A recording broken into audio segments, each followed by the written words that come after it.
Okay, hello guys. Just give me 1 minute and then we can start and let some more of your friends join as well.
Okay, I guess we have waited enough. We will have to start. So, first of all, thank you for coming on a weekend, right? Good afternoon. And we're going to discuss some questions that were given to you over weekend plus in the contest. So, I saw this time you had that allocate minimum number of pages question in your contest. That's a tough one. Even after we know it, that's still a tough one. But yeah, if you made it, if you could code it in the contest, without any unfair means, then it's a commendable job still. I mean, even after you have seen the code, even after you have understood everything, it's still a good job, right? And for those who could not do it, it's not bad, right? Because I'm telling you explicitly that's the toughest question ever, right? So anyways, having said that, that question I'm not going to take up again today because we have already given plenty of time to it, है ना? And we'll be starting with the questions that we haven't solved so far, right? So yeah, before I get started, let me take Prashant's doubt. Yeah, Prashant.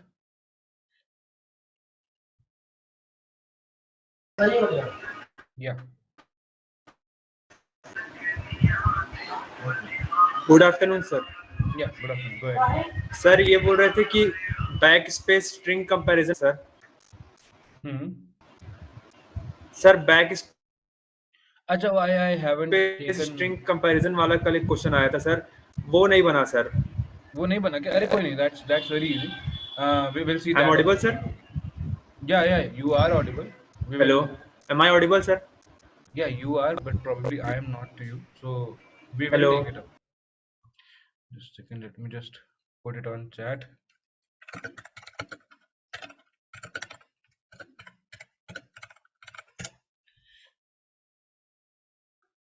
Acha, oh, sorry. I forgot to turn on the video. Just a second. Hey guys, that's the only question I stopped for. I'm not going to take more questions. Let's get started because today I have to end on time. Okay. So we are only going to discuss weekend questions on the weekend. Okay. Only this time because I have a time constraint. And if you have any questions related to what I'm going to discuss, then only I'll be taking the doubts. So let's get started with it. This is a very easy question. What I can do is to save our time. What I can do is I can create a poll to ask you if you even need the solution for this one or not, because it's a very easy application of binary search. But even easy questions take time because once we start discussing, there's you know it just does. So give your honest opinion. Okay, I have anyways come to solve this question, so I won't mind it, but still, do you want me to solve this question? Count the number of zeros. I'll not solve a question if you guys, 80% of you guys say that you don't want it. So it's clearly like 60%, less than 60% of you are saying not to solve it. So I'll have to solve it. Okay. I'm just ending the poll. That's it. Okay. So it's a pretty straightforward question. Okay. What you can also do is count the number of zeros, right? It's a sorted array. I think you were given count the number of ones. So obviously it's the same question. Okay. At least use that much improvisation. Okay, given an array of size n, it only contains zeros and ones. And how is it sorted? It contains ones first and then zeros. Okay, the first thing and what it is asking is the count of zeros. Okay, so what we can do is If we find the first zero that is occurring in the array, the first occurrence of the zero in the array, we can just return the count also, because I mean all the zeros are coming at the end of the array. If you find the index of the first zero, n minus that index is going to be the number of zeros. Think about it, because if I have an array like this, let me take a smaller array to help you visualize. 1 0 0 0, right? Let me use dark color pens. So if I have an array like this, what will be the case? What am I saying? N is equal to 5 here. I am saying n minus index of first occurrence of 0 is your answer. This is the first occurrence of 0. When is it occurring? 0 1 index 2, 5 minus 2 is your answer, right? So that's a pretty intuitive, right? I mean, it came naturally to me, and I hope now that I'm explaining it to you, it's clear to you as well, right? So our job is to find the first occurrence of the zero. Okay, what we can do is, if there is no pressure of binary search, let's not go there, apply while, L, whatever, if, else, all the logics. What we can simply do is use the for loop, right? Who is stopping you? I is equal to 0 to I is equal to n, then I plus plus, okay. And then what you will do is, in this case, yeah, so you will keep doing your I plus plus until you find the one, right? So basically, if array of I is equal to 0, then break. Okay, simply break it. Okay, and outside, what do you return? Return n minus I, because it's going to stop at the first occurrence of 0, because you are breaking at that. Otherwise, the I plus plus is anyways happening, right? This is something that you're eligible to do, you're allowed to do. But the point is, now that we have studied binary, this is a O of n solution, right? The point is, now that you have studied binary search, it, I mean, when I know that this question can be solved using binary search, my mind is not allowing me to use this O of n approach, right? Because obviously, I also have to explain it to you. That's one of the reasons. But if I'm sitting in a coding test, there is no need to follow your, follow all the, use all the tools that you have in your toolkit, right? You know binary search, very good. Use it in the interview. But here, just get away with it, right? So let's see. Let's try to write this O of n code pretty quickly and see if it gets passed or not, right? So int I is equal to 0. So for I is equal to 0, I is less than n, I plus plus. If array of I is equal to 0, just break, right? Return n minus I, see if it works or not. But I think we can't have a we can't have a code smaller than this, right? So if this works, we are going to submit it and see if we are getting the desired output for all the cases, or are we getting a time limit exceeded, right? So this you can very well try in your coding tests, coding wherever. Because if you are not getting a TLE, why show all the skills that you have? See, no binary search whatsoever. Free may we solve this question. This is a module 1 question now, right? But because we know binary search, let's use our logic of finding the first occurrence of 0 and then solve it. Okay, let's also see in the submissions, does it also tell the time taken? If I click here, total time taken 0.59. Okay, I'm again telling you, total time taken is not a measure of time complexity. Total time taken depends on a lot of factors. Yet how much server load is there, what their computation system is doing, and all that. Okay, so it's not a very good measure of your time taken, right, or time complexity. But still, let's see if when we use a log of n approach, it gets lesser than this or not. It's not a measure. It can even be higher than this because of some other factors affecting that we don't know. But time complexity wise, this is O of n, and we can do better. If we apply binary search, we are definitely going to reduce it to log of n. Are you convinced with this? I mean, even if you are not convinced with this approach, I'll obviously not be explaining this again because it's a simple for loop. But are you, Alex, still for formality, are you clear with it? And shall we move on to the binary search approach? Do you understand this is a O of n time complexity approach? This I'm using just for my reference. Even if 0% of you say that you don't understand it, I won't be repeating this because we just can't, right? And obviously, I got the result I was hoping for. 98% of you are clear, which is exactly what should happen at this stage of module 2. And in fact, in this stage of module 1 also, it should have happened, right? Because nothing can be easier than this, right? Okay, okay, right? So we know this. This one we know, right? So now let's try to code for the binary search. Okay, first occurrence of 0. First occurrence of 0. So what we can keep doing is the array is sorted. What is the advantage that this sorted array gives us? When there is a pattern in the array, what is the advantage we are getting? We can identify that pattern, we can come to the middle element, and what we can do thereafter is, based on what the value of that middle element is and the pattern we know, we can take the further decisions of narrowing down our search space, right? That's the advantage of the array being sorted or having any pattern, right? So now if I apply it on my small array, okay, let's do this one because it's very easy. 1 1 1 1 0 0 0. Okay, in this case n is equal to 4 3 7. So we'll start with L is equal to 0, R is equal to 6, right? And let's get started. This is going to be our middle element. This is going to be our middle element. So if array of mid is actually a 1, I think in this case it becomes pretty clear. If we are standing, the middle is actually equal to 1. That means if this is 1, all the elements to the left of it, or you can say all the elements from L to mid, are going to be 1 only, because it's a binary array and it's sorted in this way. If you are standing at a 1, that means all the elements before it are 1 only. That's 1 point. So let's do this. L is equal to mid plus 1. We are going to have some special logic. If array of mid actually becomes 0, then we can think whether this 0 is the first occurrence or not, right? So I'm going to use the same logic that I used when we coded for the first occurrence, because why reuse our brain when we already know the solution, right? I mean, this much laziness is okay. So array of mid is equal to 0.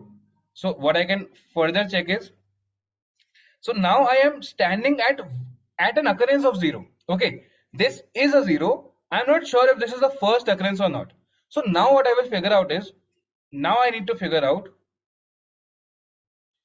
if I am at first occurrence of 0.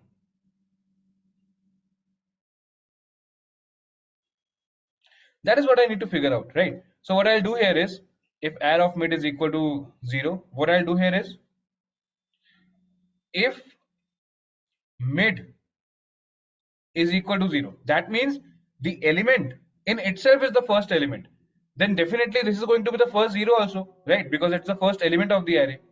Or array of mid minus 1 is a 1. So either the element that I'm standing on is the first element of the array, or the element that comes before it is a 1. In these cases, we can confidently say that this 0 is the first occurrence of the 0, right? So what we are going to do thereafter is, if this is the case, not return, just break. Because in the end, we can, after the loop, we can return n minus mid.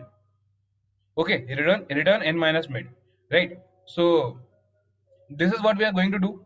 Now what we can do here is, if mid is equal to 0, this is break. Else, what does it mean? You are standing at a 0, but this particular 0 is not the first occurrence, right? Because this and this, so it's not the first occurrence. So R is equal to mid minus 1, something like that, right? And are we still going to get this? Yeah. Okay, so what I'm doing here is, I found a 0. Now I'm checking if this is the first occurrence of 0. If it's the first occurrence of 0, I will break and return n minus mid. Now, if it's not the first occurrence of 0, I need to do r is equal to mid minus 1. I'm confidently doing this because I am at a 0, but it's not the first occurrence. That means the first occurrence lies to the left of it. So r is equal to mid minus 1. R is not equal to mid or anything, right? So that's what I'm doing here. R is equal to mid minus 1. That's what we can get away with as well. So, okay, right? Let me just do a dry run on a case when there is no 0. Okay, when there is no 0, I will come here, right? And then I will do L is equal to mid plus 1, right? So my L will come. So basically, I will start from here. Then this will be my mid, and then I will do L is equal to mid plus 1. So basically, this will be my L, right? And now this will be my mid also. Still mid is 1, so I will again do L is equal to mid plus 1. By doing that, I will make my L reach here, right? So L and R are both equal, and they are pointing where? They are pointing to the last element. So what I need to do now is L is equal to mid plus 1, right? Now I will get out of the while loop, right? I'll get out of the while loop. So what I'll do here is, so the last value of mid that I have calculated is n minus 1. It is standing here, right? This is the last valid value of mid. So if I do n minus mid here, I'm going to get the wrong answer, right? I'm going to get the wrong answer because n minus mid is what? Mid is n minus 1, right? In this case, n is equal to 5, and this index is actually 4. So if I do 5 minus 4, I'm actually doing something wrong. So the point is, if there is no 0 in the array, my answer is going to return, something wrong. So let's handle this case separately and then see if rest of the code is working or not. Okay, so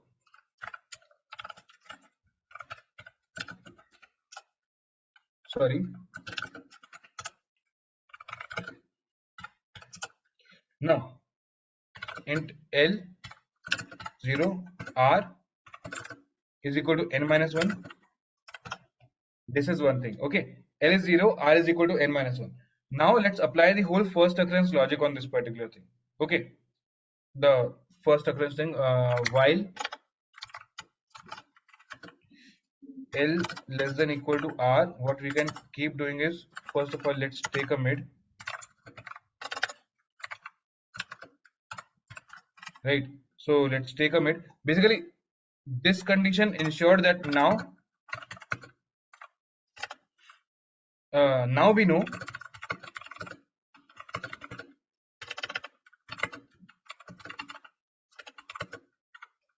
at least 1 0.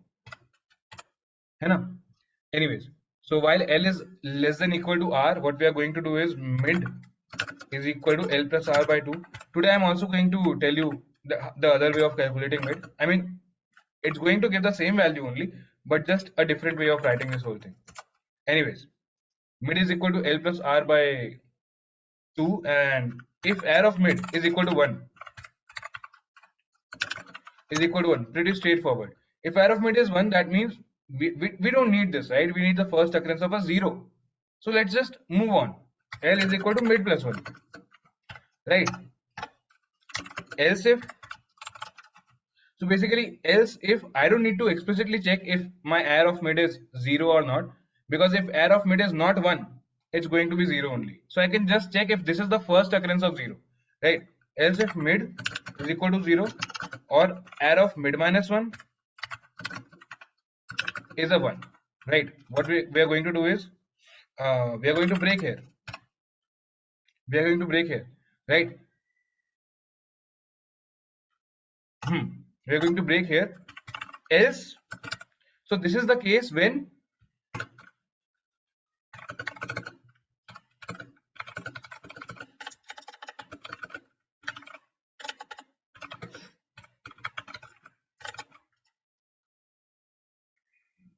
so why I did this was because if R of mid is not 1, that means if we are reaching this particular place, if we are reaching this line, that in itself means that our element is a 0. So I'm directly checking, instead of writing this condition air of mid is equal to 0, I'm directly checking for the first occurrence of 0. Else it is a 0, but it's not the first occurrence because we have reached this line. So it is a 0 but not the first occurrence. So what we can do is r is equal to mid minus 1. Okay, and then just return n minus mid. Okay, so let's just see if we are going to get a correct answer or not, right?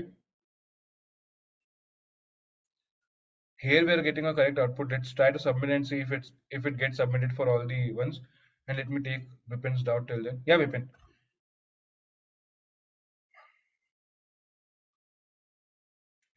Okay, can't wait more than this. Yeah, Neil. Sir, we can just find the last occurrence of 1 also now. Bilkul, bilkul. Why not? I mean, when we are talking about zeros, it just like the first thought that comes is zero ke bare mein baat karte hain. But definitely, why not? Find the last occurrence of 1, right? And one more thing, sir. We got the question of allocation of book in contest, sir. Are we going to get the same question, like similar question in module test, or will be different?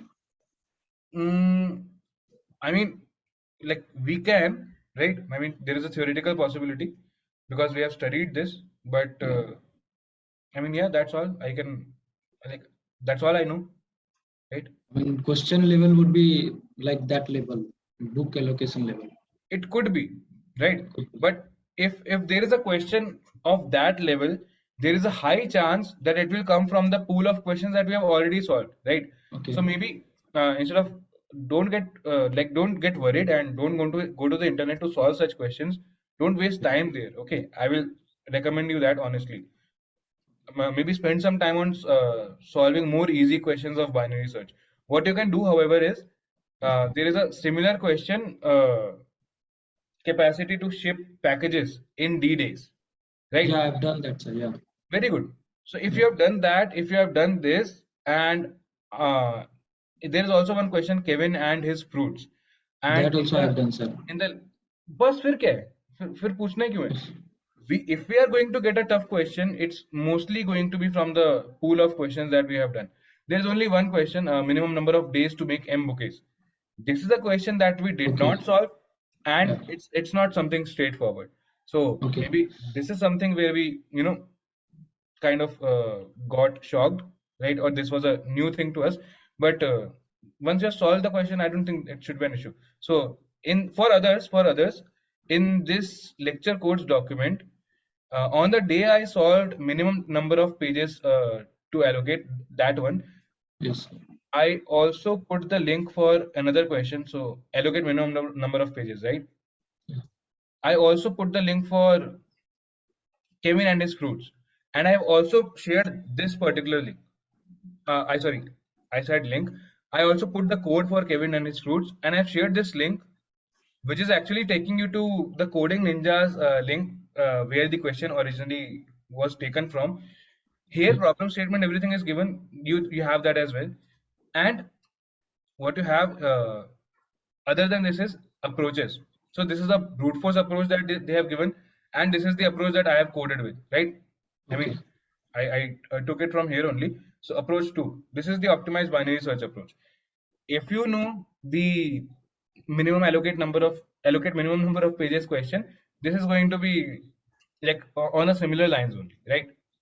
So this one you can do, those who have not done. Okay, but again I'm saying only focus on these questions which we have actually already solved, right?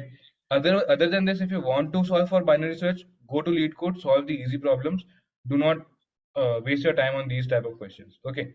Because we work on probability, right? I mean, even if it comes in the module test, that's fine, right? We can handle it somehow because these questions we have seen. But in an actual interview, the chances of this question coming versus some easy binary search question coming. So easy binary search question, medium binary search question, common binary search questions are more probable to come in a real interview, right? So sir, this question comes in what category? Easy, medium, or hard? Yeah, it is very hard. It is. I mean, easy to bilkul bhi nahi. It's not easy at all. Medium, you may call it, you may not call it, but it's towards the hard direction only. I would But call it sir, hard only. on lead code, sir, it is categorized as a medium question. That's why.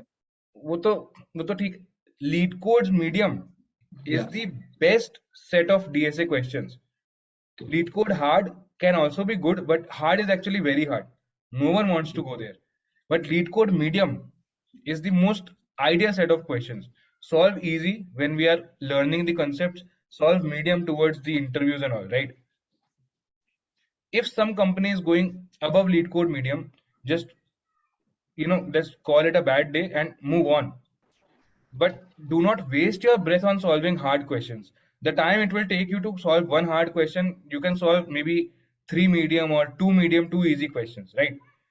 Just work on the probability. एक company के लिए target नहीं कर रहे हम लोग. We don't, हमारा कोई रिश्ता थोड़ी ना. We don't have a relationship with any company. We want to get a good start in the industry. Yes. After that, we will look after ourselves. To do that, focus on the easy and medium aspects of all the topics. I never recommend my students to go and solve the hard ones. I will never do it myself. Okay, because the rule that applies for you, the same rule applies for me also. Even if I am going to sit for job interviews, I'm going to settle at the middle wale questions only. If someone is asking the hard questions, I would anyways not want to join that company. Matlab, that doesn't mean hard questions are very not only hard, they are just a lot of I mean बहुत ही ज्यादा फालतू की चीजें होती है उसमें कभी कभी, right? So Okay, sir. anyways, having said that, yeah, let me just launch a poll to ask if you are clear with the code of binary search approach of this question, and then I can take one more question. Yeah, Prashant, go ahead. I've launched the poll actually. Yeah, Prashant. Good afternoon sir. Yeah, good afternoon. Sir ये बोल रहे थे कि back space string comparison वाला question discuss करेंगे आप अच्छा कर लेते हैं. Let's do that. Okay. Yeah. So we'll do that. Yeah, Jyoti, you're out also. I can take. Hello, sir. Yeah. Sir वो अभी जो काउंट जीरो वाला था उसका एक एग्जांपल के साथ एक समझा दीजिए तो. मतलब मैं बीच में कंफ्यूज हो गया था सर. क्या कंफ्यूजन है बताओ. सर वो जो end of mid equal to 1 उसके बाद में थोड़ा कंफ्यूज हो गया था कैसे काम कर रहा है वो. अच्छा, what do we want? We want the first occurrence. Do you understand how getting the first occurrence will help us? Yes sir. Right? Because if we get Yes, the sir. first occurrence and we subtract the number of elements, we subtract first occurrence from the number of elements, we are going to get the number of zeros, right? इतने से लेके वहां तक जा रहे हैं, so we'll just get how many zeros are there. That's why we want the first occurrence. Now, if you actually are standing at a 1, right? Take any example, right? Maybe let's take this 1, 1, 1, 1, 0, 0, 0. If you are standing at a 1, right? What you can confidently say is, if this is a 1, all the elements to the left of it are definitely going to be 1s. So we don't need to go there. We are searching for the first occurrence of a 0. So what we can do is L is equal to mid plus 1 to register the fact that we don't need to we don't need to check these elements and also this. We need to check from this point onwards. To register this fact, we are just narrowing down our subarray to a more relevant search space. We are going to the place where we know we will find 0, right? Here we will not. Here we will. So that's why I am doing L is equal to mid plus 1. It will take my L to this place. So that's how I am doing. And once I'm getting a 0, I want to see if I'm getting the first occurrence of 0. So 0 is there, but if it is the first occurrence or not. I can call a 0 if this is my array, right? I can call the 0 my first occurrence if this is the 0, the first occurrence 0. What is the proof? The element before it is a 1, right? So that's first case. Or the second case is my array looks like this. This is my array and I'm standing here. So what is the case? There is no previous element, but because this element is the first element of array, That means obviously is the first 0 also, because it's the first everything. It's the first element only. So by that logic, I'm calculating the first occurrence and doing the needful, right? And if I'm standing here, that is not the first occurrence of 0, then I know if this is not the first occurrence, I want the first occurrence. So what I'm doing is r is equal to mid minus 1, right? So that's how we are moving on. No, that's how we are continuing. Okay. Anyways, let's take backspace string compare. Okay. We are given two strings. Return true if they are equal when both are typed into empty text editors. This is one of my it's a good question, right? Let me just increase the size. It's very low. I don't know why. Make it maximum. Okay. Okay. So what we have here is you are given two strings. If they are equal when typed into empty text editors, hash means backspace. So what you will do here is, what we can do here is, I am logged in, right? Yeah. Okay. A, B, hash, C. That means A, this is empty text editor. I'm just writing A, B. Whenever you encounter a hash, press the backspace. Hash, C. This is my first string. The second string is what? A, D, hash, C. AC, I'm getting, right? So what we can do here is, like, the reason why using stack coming to my mind is, someone asked the first day, what is the application or what is some real life application of a stack? So here we can see this. What is it that we can see? So basically, in this particular case, what we see is, if we use a stack and keep putting our characters in the order in which they are coming, the advantage that we will get is, on the top, we will obviously have the element last inserted, because that's how stack works. And when I press the backspace, I want to delete the element that I just wrote before the backspace. So what I'll do is, I will keep inserting into my stack if the item is not a hash. As soon as I get a hash, if s.char at I is equal to a hash, hash कैसे लिखते हैं? Shift 3. What I'll do is, whatever stack I'm using, dot pop. That's all we need to do, right? Do this with both the strings. So you will have two stacks which are having some particular characters. Now, if the size of these stacks is same, then only we're going to go ahead and compare character by character. Okay. If the size of these stacks is not same in the first place, that means string is not going to be the same. Even after doing backspace, everything, string is not going to be the same, right? So let me actually tell you what I'm saying. Okay. So stack character, let's make st1 st2 for string 1 and string 2, right?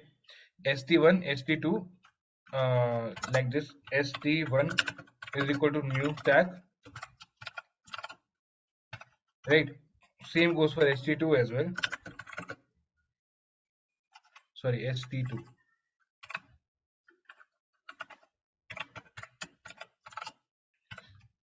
Okay.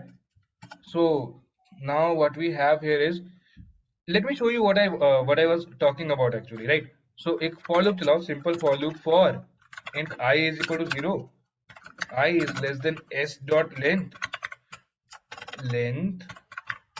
and I write round brackets after length, because for string length is actually a function, right? I plus plus, and then what do we have here?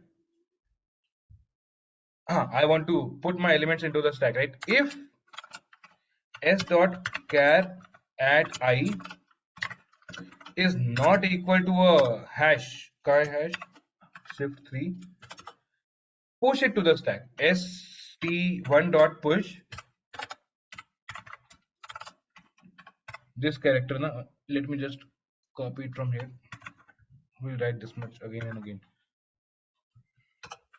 Else st1 dot pop. So now at the end of it, what we will have is, we will only have, or you can say we will have backspace removed string. Basically what I want to say here is, don't go on the formulation of sentence. What I want to say here is, in the stack we will only have the elements after deletion of the character that we would have after backspace. So what I want to say is a b hash c. What will happen for this is a b. So I will, what will I say? A is not a hash, put a into the stack. B is not a hash, put b into the stack. Then hash is a hash. That means I want to press backspace now. So what will I do? Pop it out. Whatever the last element is, just pop it, right? Then what will happen? A and B were there. B will get removed from the top, and now C will come, because I'll move on, right, in the string. Then C will come. C will be put to the stack. So now the stack will have A and C. And if I do the same with the other string also, you can see that that will also have A and C only, right? So what I'll do now is, what I can do now is, I can do the same thing for the string T also. S dot length, T dot length, sorry, TT nahi. S dot caret, T dot caret. st1 dot push, no, st2 dot push, right? T dot caret I, st2 dot pop, right? And now what we can do here is, while both these stacks are not empty, while st1 empty and st2 is not empty as well, st2 empty, what we can check before this is, if st1 dot size is not equal to st2 dot size, that means if their size is not equal, that means they have different number of characters. That means whatever string those characters are going to form, it's not going to equal. So going to be equal. So return false. एक second ना भाई, control C, for some reason it selected C++, control V, return false. Okay, while this is the case, if st1 dot pop is equal st2 dot pop, not equal to कर देते हैं,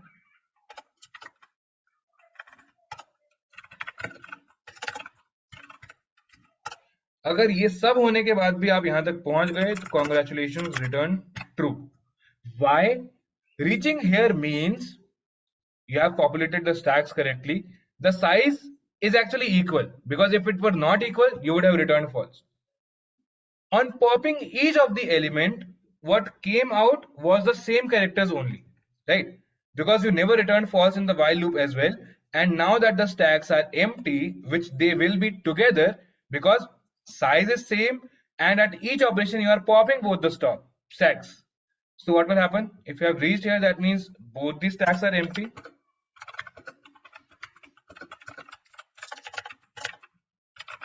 And also each character that came out of both of these stacks was equal only, because you never returned false above. So if you are at this line, return true. Okay, I'll just launch a poll to see if you're clear with this thing. This is running. Let's try to submit it. Very good. What happened? Empty stack. Arey haan. So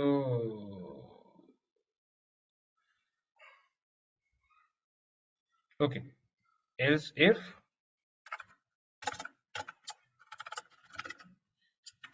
stack 1 is not empty, right? Else if stack 2 is not empty, right? और तो हमने कुछ नहीं किया ना ऐसा. Yeah, let's try it now. Whatever. So let's take this example for your reference. Okay, let's take this example. AB backspace backspace. AB backspace backspace means you put A into the stack, you put B into the stack, you press backspace, you press backspace. That means you popped out B, you popped out A. So what it actually means is, on a text editor, it means like this. Sorry. A, you are getting right A. B, you are getting right B. Hash, you are getting press backspace. Another hash, you are getting press backspace. Right. C, you are getting right C. Hash, you are getting press backspace. D, you are getting right D, backspace. So what we are doing here on the text editor, the equivalent of this in programming would be put it into the stack and remove from the stack if you are being asked to press the backspace, right? So let me check the poll results. Good, all of you are clear. I mean, most of you are clear with that, right? We can try to move on. However, I can take one question. Yeah, Mohit, go ahead. Yes sir, good afternoon. Yeah, bhai, good afternoon. Go ahead. Sir ये count the zeros problem में submit तो हो जा रहा है code, लेकिन custom input में अगर हम 1 डाल रहे हैं ना सारे, तो करेक्ट नहीं आ रहा आंसर. एक सेकंड ना, कस्टम इनपुट. यार हमने तो एक्सप्लिसिटली लिखा है, करेक्ट तो कैसे नहीं आएगा?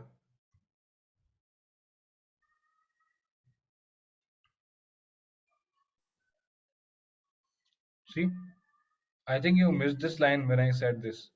I took this case specially because I suspected something can be wrong here. वाले नहीं लिखते 36 वाले. ठीक है सर, थैंक यू. है ना?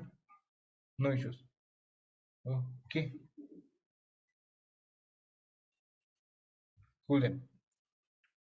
This is again, this is a free question for us. Why I am saying this? Because read this once. This I forgot. I think it was in your weekend problems, not in your contest. Daily temperatures, and this is screaming something. Okay, given an array of integers, temperatures represents the daily temperatures. Return an array answer such that answer of I is the number of days you will have to wait to get a warmer temperature. That means अगर आज temperature 20 degrees लिखा हुआ है, if the temperature today is written as 20, you are looking for the next day that has a greater temperature. And additional point here is, you just need to return how many days you will have to wait instead of returning what is the next greater temperature. You know next greater element. You can name the question next greater temperature. So you will know what the next greater temperature is going to be. Now all you need to understand is, all you need to know is the index of that next greater temperature. I am going to ask you one question and tell me if you agree with this. First is, this question is exactly the same as next greater element, exactly line by line. Code will also be the same. There is going to be one modification that I'll tell you, but let me ask my question now. Tell me, if you know the index of next greater element for the current element, if you know the index of next greater element, and you, because you are at the current element, you obviously know the index of the current element. Can you tell how many days you will have to wait? Because if you know this index, let me take a better example. If you know this index and we are at this particular element, this index is what? 0, 1, 2, 3, 4, 5. And this index is 3. How many days will you have to wait? 5 minus 3 is equal to 2 days. Because if it was here, 1 day, because it is here, 2 days. Is this thing clear? That if I get to know the index of the next greater element, this question is nothing but an extension of the next greater element that we solved. है ना? Okay, not the response I was expecting, but still it's better than having 50-50. Okay, anyways, so what is the doubt here? Are you not able to understand that this is exact same as next greater element? Because let me tell you how we can reach from this question to that one, and why I am saying this is exactly like that. They are saying warmer temperature, right? So all they are asking you is, see, okay, it's not explicitly written here. Warmer temperature means a higher temperature, right? Higher temperature, because if today is 20 degrees, tomorrow if I make it 45 degrees, are you getting the feeling, right? So basically, to make something of to make something warmer, you will have to increase the temperature, right? Now you are at the current day, so daily temperatures are being represented, right? So I am standing here. This is today's temperature. This is next day's temperature, and so on. We have the temperature for n consecutive days. What they're simply asking you is, if you're standing at a particular day, how many days will you have to wait till you get a higher temperature, right? Forget how many days you have to wait for a moment. From this point till you get a higher temperature, that means next greater temperature. So you're standing here and you're searching for the day when the next, or you can say when a higher temperature will come, right? For the first time. So is this not same as the next greater element? Instead of element, they have given it a physical significance. They're calling it temperature and whatnot, right? So what I'm asking you now is, if somehow, don't focus on how, if by some means, kuch bhi karke, we get to know the index of next greater element for the current day, have we not gotten our answer? Because if I'm standing here and I see 75, the next day only is giving me a higher temperature. So if I know the index for this, what do I have? If I know the index for this 0, 1, 2, the index is 2, and I am currently at this. So for 74, I know that the next greater element is 75, and I know because 75's index is 2, 74's index is 1. How many days will I have to wait? 2 minus 1, 1 day only. So all this question is doing is, it is just extending the next greater element question further and asking you what, how many days, how many array indices will you have to jump to reach the next greater element? That's exactly what it is asking. They have just tweaked the names here and there, and they expect us to get intimidated by that. But it's exactly, you know, the same question, wearing different clothes, right? So is it clear to you what we will do, how we will do? I'm not expecting you to know, right? That is fine. But are you clear of the analogy between this, of the relation between this question and next greater element question? That's what I'm asking, right? I'm relaunching the poll, and you can still say no, right? We can still get 60-40, it's fine. But be honest, right? Sorry. We have 144 people. Let's wait till 100 people reply at least. Because it's 80-20, I'll take 2 doubts from people of why you are not getting this analogy, right?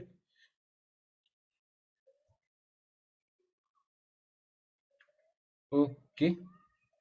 Seems like we don't have that 2 people. So let's move on, right?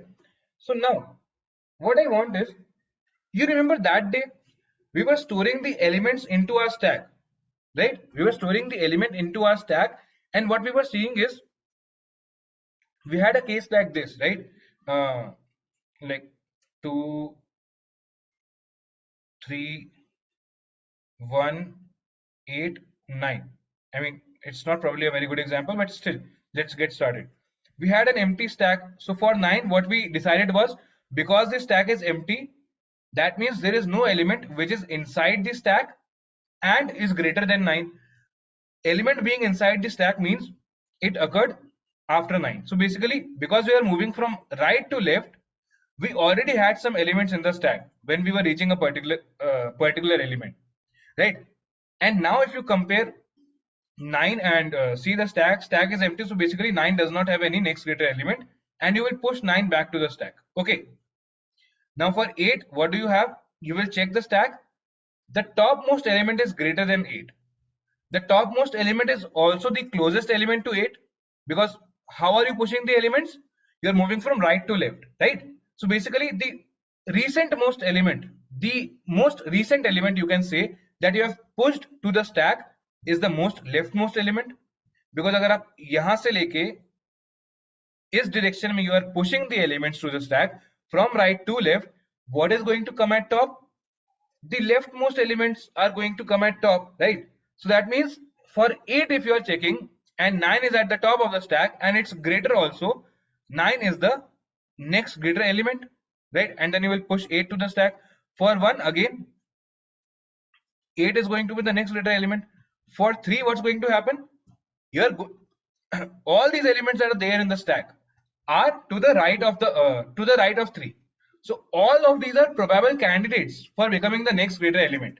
But now that 3 is greater than 1, you will remove 1 out of the question, because if 1 is not greater than 3, then it doesn't matter if it is greater than any of the elements that are going to come here, because 3 is going to take care of that, right? Because 3 is going to be more closer to these elements than 1 is, and 3 is greater than 1 also, right? That is what we were doing that day. So for 3, now we will check 8. You will get 8 as the answer and you will push 3 here, right? For 2, you will see that 3 is there on the top and 3 is greater than 2 as well. So this is the kind of array we constructed that day, right? Now, if by some means, let me make, this question, let's get to this question again. What was the array? 2, 3, 1, 8, 9, right? So if I ask you, don't tell me the next greater element, tell me when the next greater element is going to come, after how many indexes, right?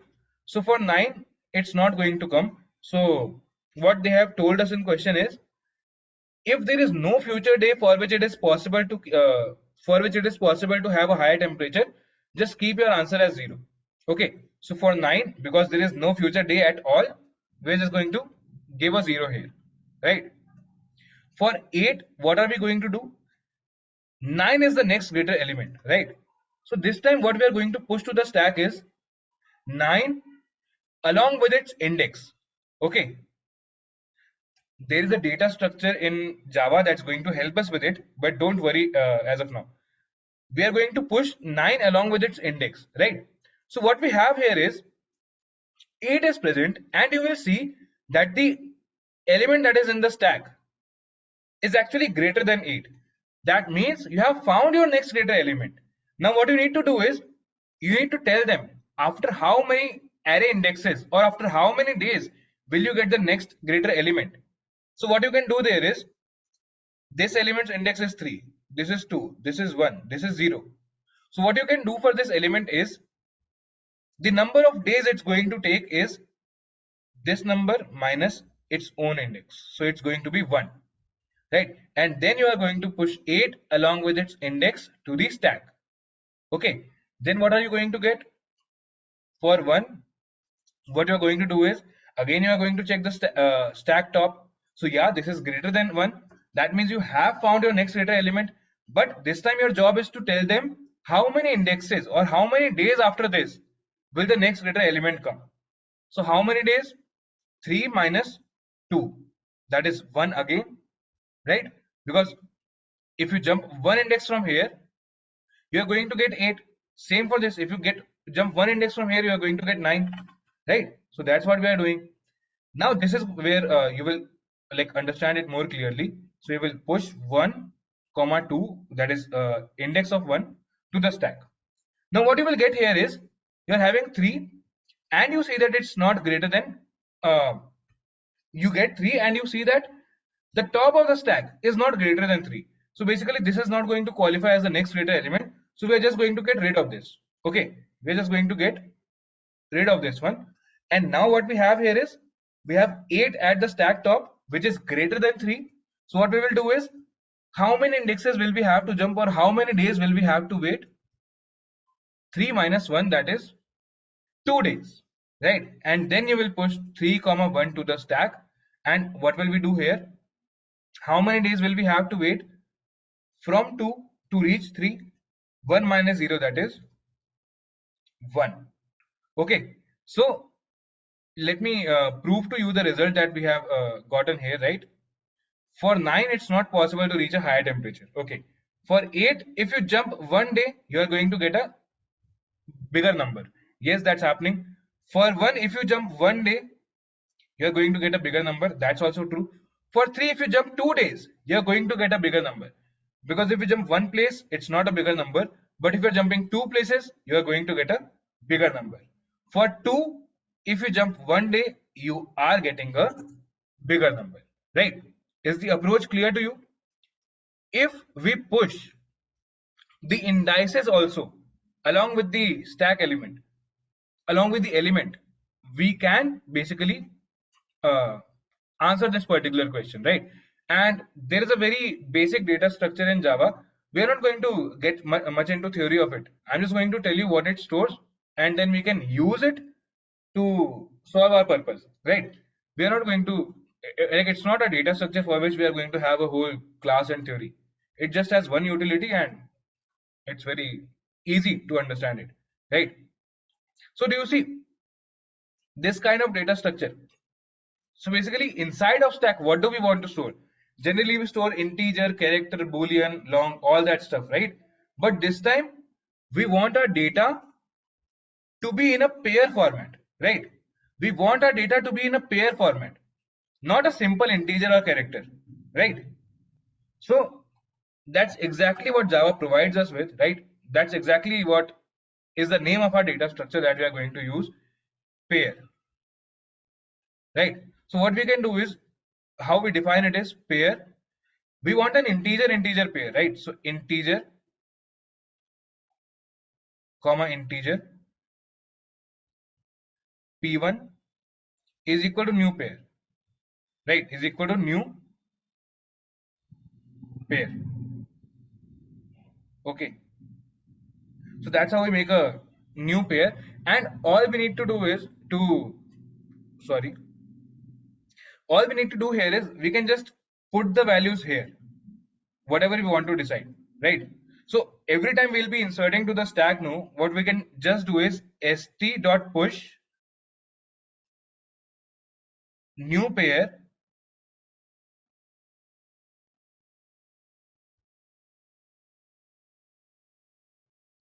maybe, you know, if we want to push 9 comma 4, what we can do is 9 comma 4, something like that, right? So, or if I want to generalize it, what I want to push it, array of I comma I. So this is going to store our numbers like this, the element and the index. Okay, and just to give you a little terminology, whenever we are storing pairs, they are termed as key value pairs, right? This is the key and this is the value that we are storing against it, right? It's just a terminology, right? The element that we are storing is the key, the main element, and the value we are storing against it is the value, right? So this is the main key for which this is the value. That's, you know, just a general terminology. So coming back to the question, what I told you was, if we know the index, it's just same as next greater element. So instead of directly pushing an integer this time, we are also going to push the index, right? So along with it, so we are going to make pairs instead of directly inserting just integers, right? So first of all, let's do the most difficult part. That is a new thing that we have learned today, right? So we are going to make a stack this time, but not for a simple integer or character. We are going to make a stack for a pair of integer comma integer, right? Stack for an integer comma integer pair. So pair integer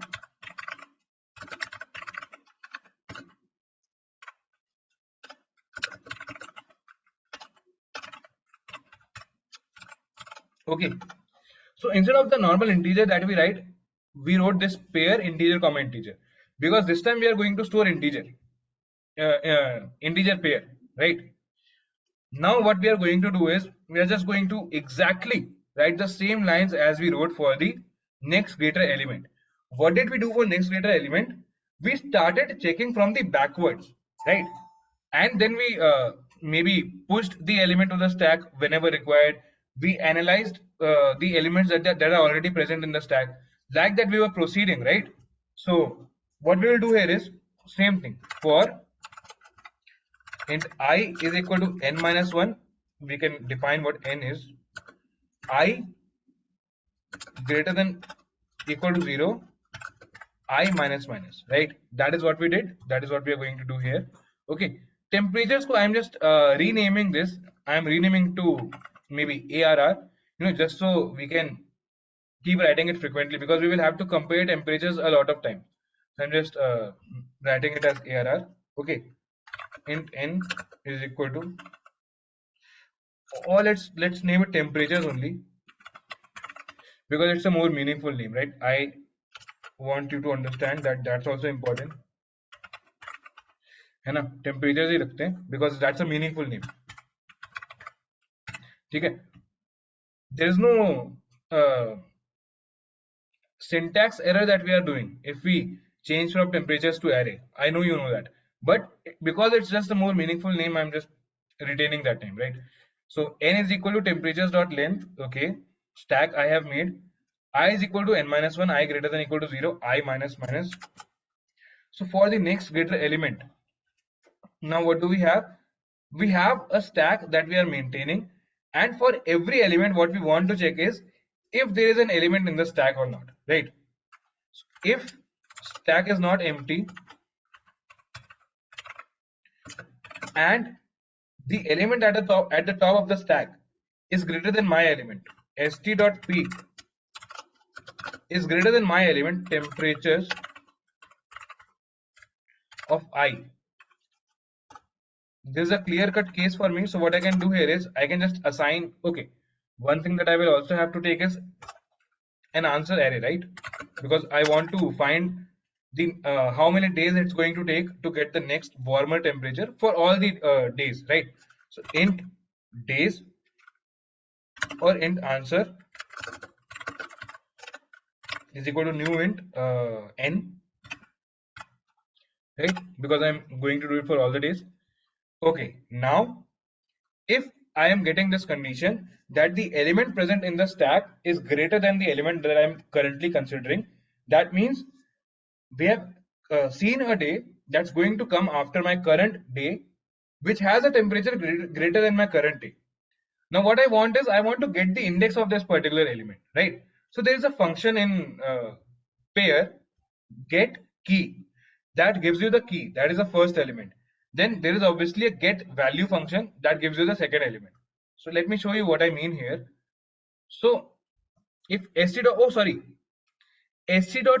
is actually going to give you a pair, you want to compare the key of that. If this is greater than temperatures of I, then you are going to get insight, right? And then what we are going to do is answer of I is actually equal to, so what is it in English? What is it? Like, how are we defining it? Answer of I is what?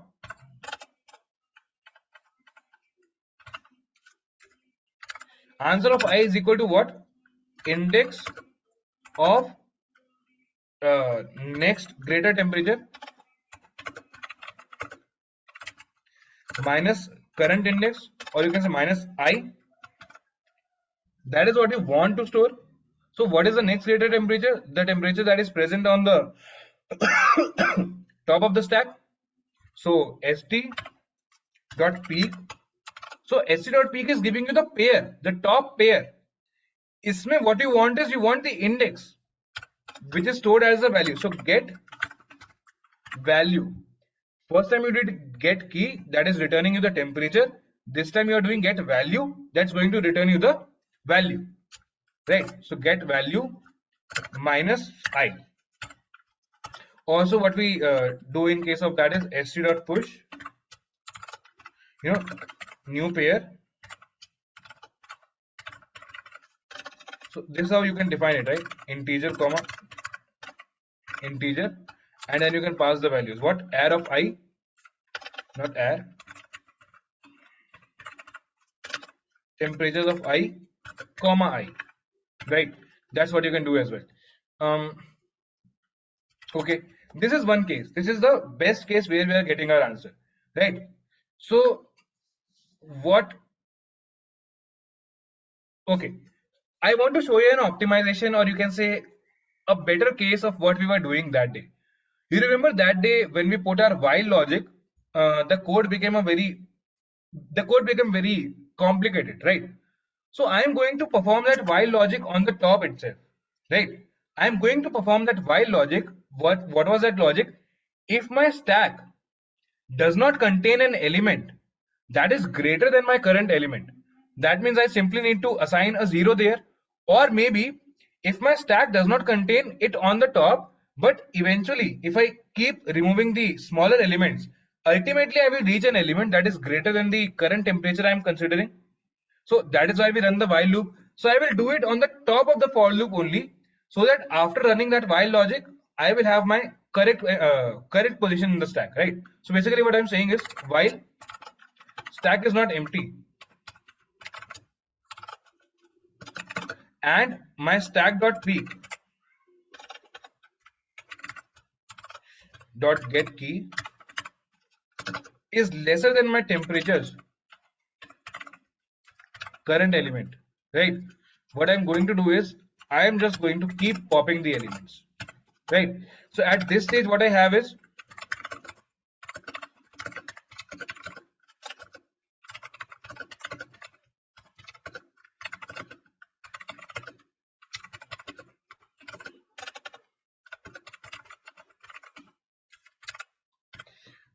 either my stack will be empty, right? Because if stack is not empty and the peak element is lesser than temperatures of I, if it is lesser, that is of no use, right? Because I'm looking for the next greater element. This is next smaller element. It's not going to be useful for me, right? So I'm popping it. So either my stack will be empty now because मेरे को कोई बड़ा element मिला ही नहीं, or it will have a greater element than temperatures of I, right? Less than equal to actually, right? So now I can keep checking these conditions, right? If my stack is not empty and it's greater than temperatures of I, do this. Else, what does it mean? Stack is empty. Okay, stack is empty.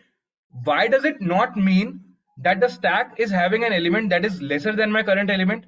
Because of this. Because I've already ensured if stack has an element on the top that is lesser than my current element, I will just keep popping it, right? So after this stage, I am checking this condition and I'm writing else. That means stack is empty. If stack is empty, that means the current element does not have any future good element, you can say, does not have any future day where the temperature is going to be warmer.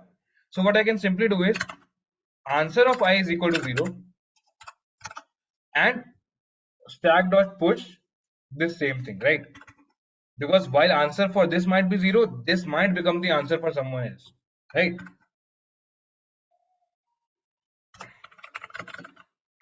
Right, so this is how I'm planning to do it. I can launch a poll. I am expecting a lot of doubts, so yeah, feel free to ask those. Sorry, what is this?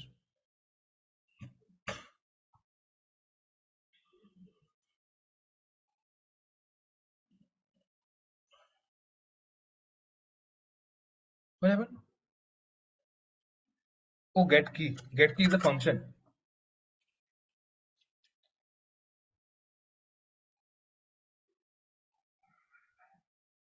Temperatures.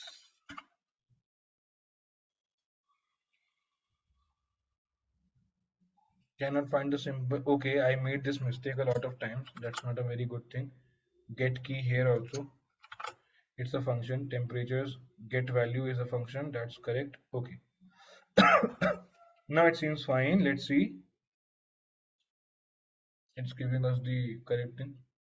Oh, it's very good to see that this is the new poll, right? Okay. This is shocking. Okay. When I expect that there would be no doubts, you are having doubts. Now I expected doubts, you don't have any. So as a bonus, I am going to give you 3 doubts to ask. 3 different people only, right? Yeah, Chanchal, go ahead. Hello, Yeah, good afternoon, sir. yeah, good afternoon. Sir, instead of taking this integer, we can also take integer array inside the stack. Why? Sir, अच्छा, oh, it अच्छा, हाँ, sorry, yeah, obviously, array of size so 2. if we want to, we can save the index at 0 position or 1 बिल्कुल, position बिल्कुल, and value at, and where we want to compare the greater element, we can compare with the array of, element which is, बिल्कुल, and where we want to subtract the index, then we can subtract it from the same way. um, Yeah. So what he's saying is very good. So what he's saying is, let's say we are new to pair, right? So we are uncomfortable in using it. That's my situation also. So what he's saying is, just make a new array, new int 2, and what we will put inside it is array of 0. In the position of array of 0, what we will put is array of 0, गलत बोल रहा हूँ मैं. Array of 0 we can call it. We will put temperatures of I here, and then array of 1, we can put the index, that is I. So that way you can store. Now when you are peeking out, what you can do is, at the 0th index you will find the temperature value.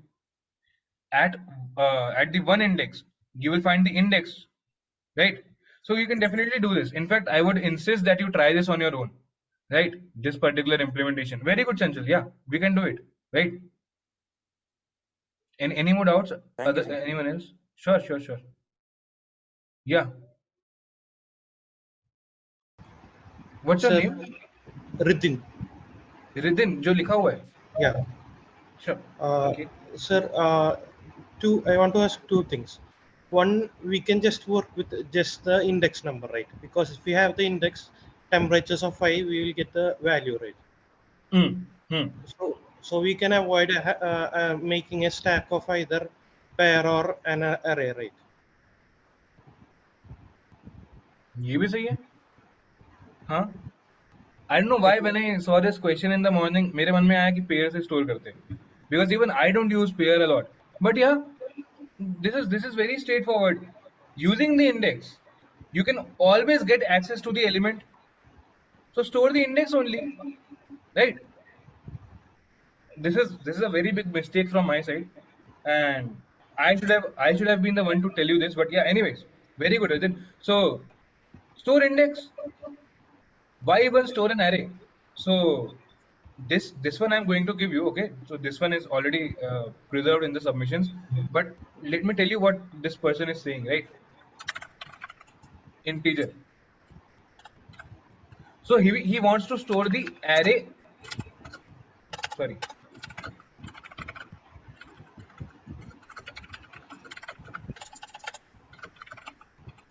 store the indices of elements in the stack. Let me quickly replace the code. This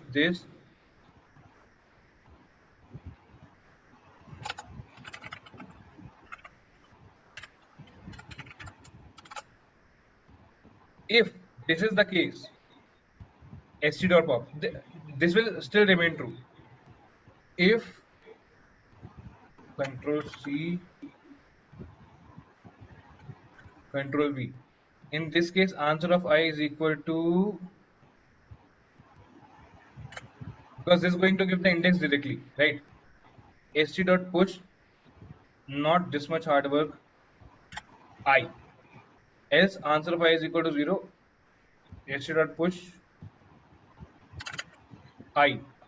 Okay, return answer. Let's see. Pretty straightforward, right? Submit. Yeah. So that's why, right? I mean, see how easy it became. कुछ pair array कुछ लेना ही नहीं है. It's my mistake. It's my bad. Very big mistake. I just overlooked this easier approach, right? Using the index you can always fetch the element from the array. So do that, right? No need to use the like pair or anything, right? So yeah, Yash, go ahead. Last doubt. Sir, Sir, what was sir getting function क्या था sir? अरे क्या होता है ना in pair, sorry. In pair we have like this, right? First element and second element. Like this we are storing pairs.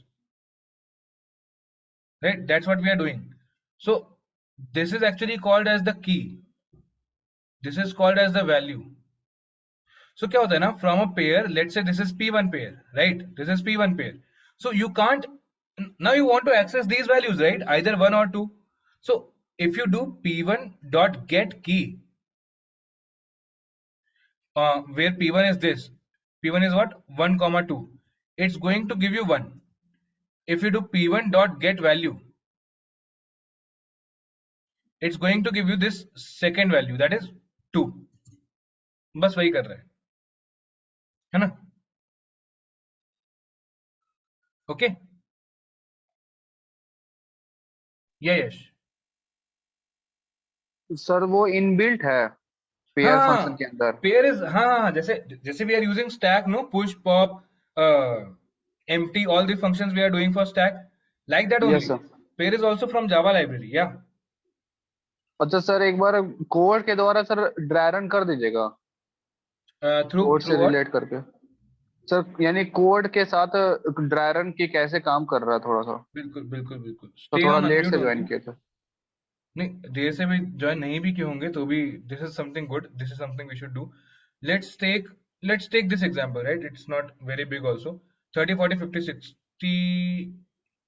This is very easy. Let's take this one only. So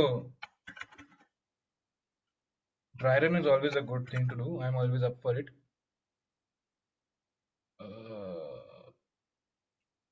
Okay. ठीक है. Okay. Now.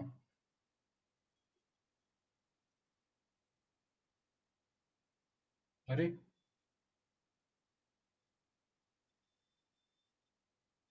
what's happening? हाँ ठीक. Okay. So this is our array, right? Now what we want to do is, he wants to see, or maybe all of you would be happy to see how this is actually corresponding to our code, right? So what should be our answer array, right? So let's do this. I will not make it in form of an array. I will just drop arrows from there and we'll store the answer like that. Okay. So anyways, so what should we do? So now we are starting from here, right? Because we start from the end. And inside the stack, what we are doing is, if I still follow the pair approach, which is okay only, 0, 1, 2, 3, 4, 5, 6, this is 7, right? So for 73, what I see is, let me just remove the comments. When I finally give the code back to you, it will have the comments, don't worry, right? Okay, so this is how our code actually is. Okay. Now, so we are making a new array, whatever, and we are getting inside the for loop I is equal to n minus 1. Say, while this thing, what is this checking? Till my current element or temperatures of I is greater than the stack's top element. What does it mean? So I hope Yash is still on unmute. Yeah, Yash. Yes, sir. So what does it mean? If this is the case, my current element is it greater means than ki- the stack's topmost element. Yes, sir. So what does it mean? तो Think it about means it. कि temperature का जो जैसा last element last से चल रहा है, तो फिर लास्ट वाला जो एलिमेंट है वो उस स्टैक के जो सबसे टॉप वाला एलिमेंट है, यानी जो फर्स्ट एलिमेंट है। First So- element, or you can say the element nearest to our current element, right? Yes sir, है ना? उससे बड़ा है वही- तो ये काम करेगा। मतलब basically element inside stack is smaller, है ना? Yes sir, Element inside stack is smaller. So that means it is residing, it is coming after my current temperature, but I don't need it because it's smaller than my current temperature. Do you agree? Yes sir, So we are just removing it from consideration. चले जाओ sc.pop, right? So what we will do is, this time we will not do it. If stack is not empty, whatever, just ignore it because stack is still empty. So what is this condition telling us? The stack is empty. Answer of I is 0. Stack dot push I. This code is different. Let me go to the pair code actually. That's what we will be following, right? Or sir हम ये let's चीज relate ही नहीं कर पा रहे हैं बोलो थोड़ा बोलो क्या दिक्कत इफ है? सर इफ के बाद जो स्टेटमेंट है ना ये 12 से लेकर के 20 तक हम इसको सर रिलेट ही नहीं कर पा रहे हो sir Yeah, this was done in the last class also. Were you there? No sir That's the thing, na? So it is actually a question that we solved in last class. Next greater element. That is exactly where we are picking it up from, right? So what you can do is you can go and watch the recording, either mine or go to YouTube. For these questions, which are very good and very common, YouTube is actually a better resource, right? Because in class, I take up doubts, I take up a lot of time, right? So maybe go to YouTube, search for next greater element, and then come back to this question, right? Otherwise, it will just take a lot of time, right? Okay, so let's get to this question. This is also, I mean, so when I saw this question in the contest, or I think it was in the contest only, not in the weekend questions, what I realized was because it's not a stack question, it's a binary search question, right? And how will we apply binary search? That's something that you might have faced a challenge for. So let's see this one today. But anyways, I am going to solve this in the class because this is actually a little more complex, and then we might, the time might get finished. But before I go ahead and solve it, I'm still telling you this is more important, right? This question is a more interesting one, right? Because इसको देख के लग रहा है कि this is doable, right? But this question on the other hand doesn't give, this question does not give any sense that it's going to use a topic that we have learned. So that's why I'm solving this question in the class, because this is the solution or the explanation for this one is easier to find. इसलिए मैं ये कर रहा हूँ. Okay, number of days required to make M bouquets. Okay, we will just first try to understand the question, and then we will see if in some way we can apply binary search. Okay, and it's not normal binary search, it's a binary search like allocate minimum number of pages, capacity to ship packages within D days, Kevin and his fruits, like that only. So it's not direct application of binary search. The core logic is going to be something else, where we will have to check and compare, right? But the solution space we can keep minimizing. Okay, let me get to it now. Let's first understand the question. Okay, you are given an integer array and an integer m and an integer k. So okay, lot of integers.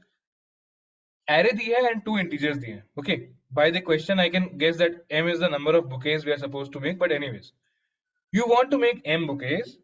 To make a bouquet, you need to use k adjacent flowers from the garden.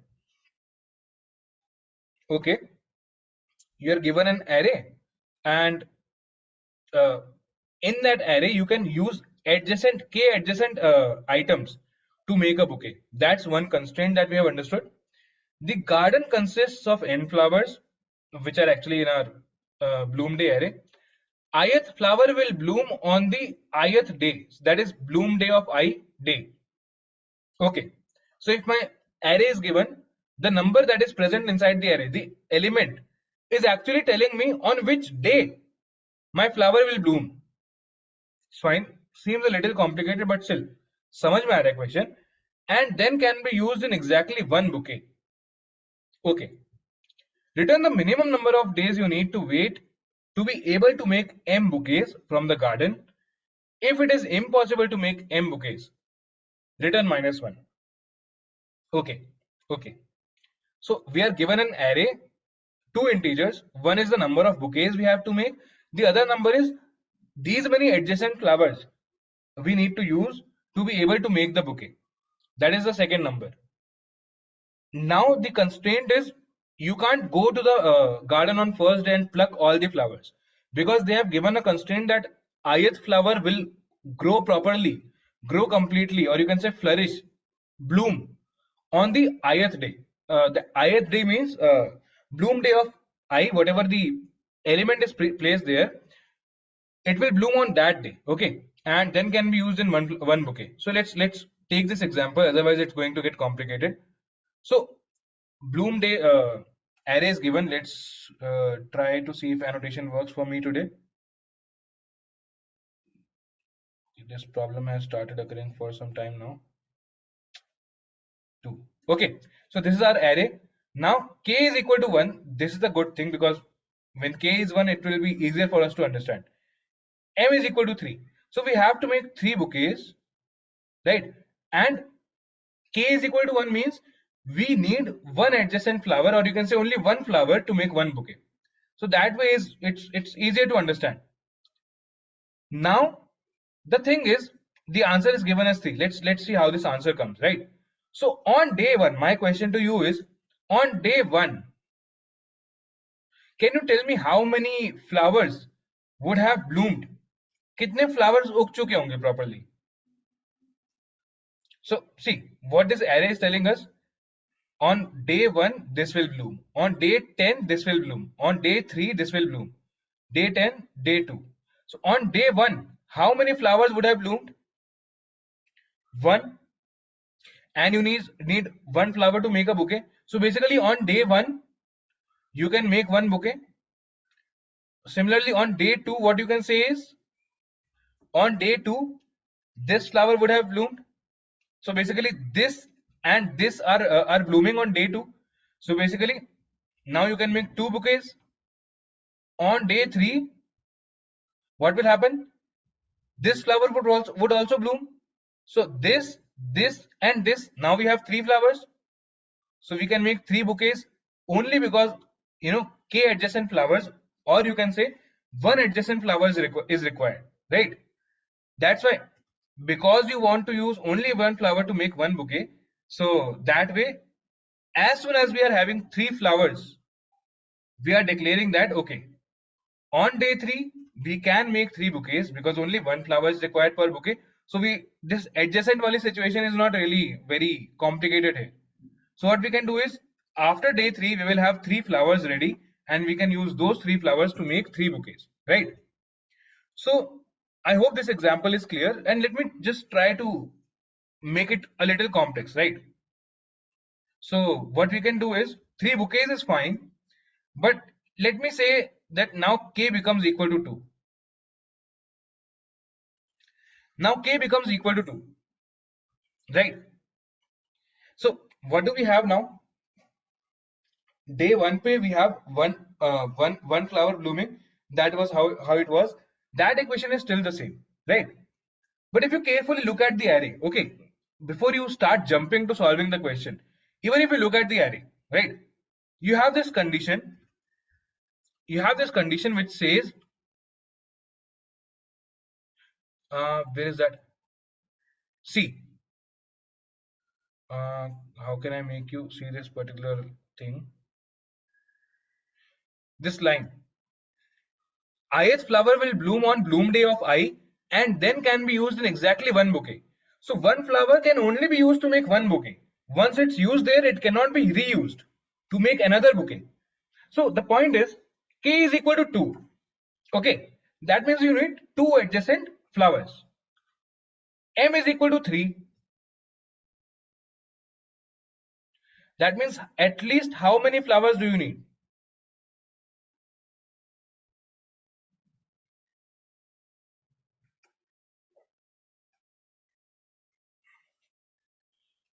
So even if you wait till eternity, right?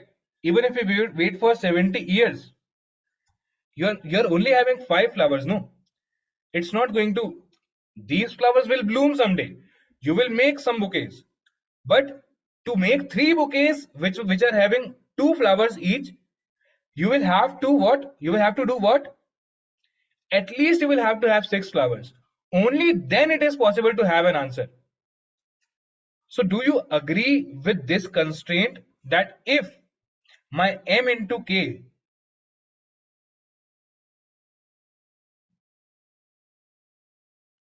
is greater than my n is the number of flowers you have, then in that case, so basically it's saying if it's not possible to make this, return -1.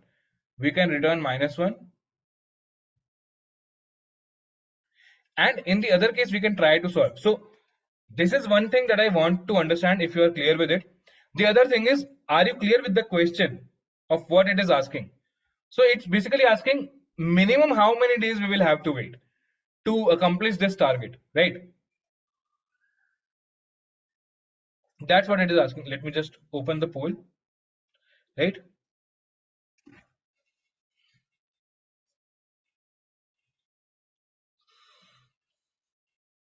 Oh, more than 50% people are not clear. That's also interesting. But okay, what are the questions I asked? If the question is clear to you, and the fact that if m into k is greater than n, that means the number of flowers required is greater than the number of flowers present. Are these two things clear to you? It seems like it's not clear to you, so I have to take questions. Yeah, Chanchal, go ahead. Sir, can you just please explain once in Hindi? So और भी थोड़ा clarification हो जाएगा. It's because it's so complicated to understand. Agreed. So okay, I'm going to explain it in Hindi once, और फिर मैं I'll repeat it in English also. Don't worry, both the language speakers. Okay, so what this question is saying is, एक array दी हुई है अपने को, right? और उसमें ये बता रहा है कि कौन सा फ्लावर किस दिन पे उग जाएगा पूरा, on what day it will पूरा खिल जाएगा, right? So that's what it is telling us. उसके खिलने के बाद ही अपन उसको यूज कर सकते हैं बुके बनाने में. ओके, एक ये कंस्ट्रेंट हो गया. नाउ दूसरी चीजें क्या बोली हुई है, एम बुके बनाने हैं. एम इज द नंबर, उतने बुके बनाने हैं. के क्या बता रहा है, इतने एडजेसेंट फ्लावर्स. एडजेसेंट मतलब जो एक के बाद एक आ रहे हैं. अगर मेरे को के 3 दिया हुआ है मान लो, तो मेरे को 3 फ्लावर्स जो लगातार आ रहे हैं और जो उगे हुए हैं वो यूज करके बुके बनाना है. ये मेरा क्वेश्चन है, ठीक है? सो मेरे को क्या क्या दिया हुआ है, एक एरे दी हुई है, उसमें बता रहा है कि कौन से दिन पे कौन सा फ्लावर खिलेगा, ब्लूम डे, किस दिन पे वो खिल जाएगा. सेकंड दिया हुआ मेरे को नंबर ऑफ बुकेज. थर्ड दिया हुआ मेरे को कितने एडजेसेंट फ्लावर्स यूज करके वो बुके बनाने हैं, राइट? सो इसलिए जब मैंने पहला एग्जांपल लिया तो मैंने देखा कि first flower is blooming on 1 day. So basically जब मैंने डे 1 को देखा तो ये फ्लावर उग चुका था. So one bouquet I can make because only one adjacent flower is required. मतलब एक ही फ्लावर चाहिए एक बुके बनाने के लिए. डे 2 को देखा कि तो ये भी उग चुका था, ये तो उगा ही हुआ है. एक फ्लावर एक बार उग गया तो वो उगा रहेगा, ठीक है? मतलब इसमें वो समझ सकते कि मुरझा कब जाएगा. एक बार बस उगने देना है उसको, फिर उसको अपन हमेशा तक के लिए यूज कर सकते हैं. Now this flower we can use on day 2, this flower also we can use. तो 2 बुके बन गए. थर्ड डे पे क्या देखा, ये भी उग गया. सो बेसिकली K1 होने की वजह से हेल्प हुई हमें, because it became very easy. और हमने देखा कि 3 बुके 3 दिन में बन जाएंगे. तो उसने बोला 3 दिन वेट करो, 3 फ्लावर्स उग जाएंगे, एक फ्लावर चाहिए एक बुके बनाने के लिए, 3 बुके बन जाएंगे, right? So let us see what happened in the first 3 days. X means flower bloomed and underscore means flower did not bloom. तो वो बोल रहे पहले दिन में ऐसा पिक्चर था, we can only make 1 bouquet. दूसरे दिन में ऐसा पिक्चर हो गया, we can only make 2 bouquets. तीसरे दिन में क्या हुआ, ये तीनों फ्लावर्स उग गए, 1, 3 और 2 वाले. So we can make 3 bouquets. और इसलिए यहाँ पे स्टॉप करके we can return the answer. Sir तो ऐसा है क्या कि जब तक we are not fulfilling the M criteria, तब तक हमें चेक करता रहना है, ट्राइवर्स करते रहना है? वी कैन नॉट, मतलब कि ऐसा नहीं है कि एक फूल अगर ब्लूम हो गया है तो हम उसको कट आउट कर दें, हम उसको इग्नोर कर दें, फिर आगे चेक करें. नहीं next time. The thing is यहाँ पे ना K1 था तो इसलिए आपके मन में ऐसे थॉट्स आ रहे हैं. पर सोचो अगर हमें एडजेसेंट फ्लावर्स रिक्वायर्ड हो एक्चुअली, तो हो सकता है हमें 10 दिन वेट करना पड़ जाए, right? Are you getting my point? So इसलिए हम लोग हमेशा कंसिडर करेंगे सारे फ्लावर्स को, है ना? ऑल्सो दूसरी कंडीशन मैंने क्या बोली, अगर के यहाँ पे 2 हो जाता, दैट मीन्स आपको 2 फ्लावर्स चाहिए लगातार एक बुके बनाने के लिए. पहली कंडीशन. लगातार की बात तो छोड़ ही दो, 2 फ्लावर्स कैसे भी चाहिए अगर एक बुके बनाने के लिए. यहाँ पे एक कंडीशन है, can only be used in exactly 1 bouquet. मतलब एक फ्लावर उग गया है जब, you can only use it to make 1 bouquet. Make sense also. एक फ्लावर को एक बुके में डाल के किसी को दे दिया, तो अब दूसरा बुके बनाना है तो 3 ही फ्लावर बचेंगे ना. 5 में से 2 फ्लावर यूज हो गए, 3 फ्लावर बचे हुए हैं, क्योंकि 2 का तो बुके बन गया, right? Those 2 flowers have been used. Now 3 flowers are remaining. With these 3 flowers, what you will have to do is make the remaining bouquets. पर 3 फ्लावर हैं, 2 बुके बनाने हैं और हर बुके में 2 फ्लावर चाहिए. बन पाएगा क्या? नहीं बन पाएगा, क्योंकि 4 फ्लावर्स रिक्वायर्ड हैं. अगर 2 बुके बनाने हैं, पर बुके 2 फ्लावर्स चाहिए हैं, तो 4 फ्लावर्स रिक्वायर्ड है मिनिमम. इसमें फ्लावर्स ही 3 है. तो इसलिए मैं कह रहा था पहली condition, if m into k is greater than n, उस केस में तो we can straight away return -1 ना, right? In that case we can straight away return -1. Sorry, what did I do?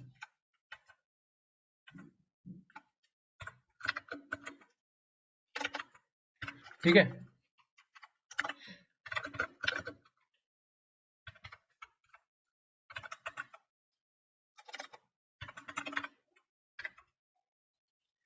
int n is equal to bloomdate dot length, है ना?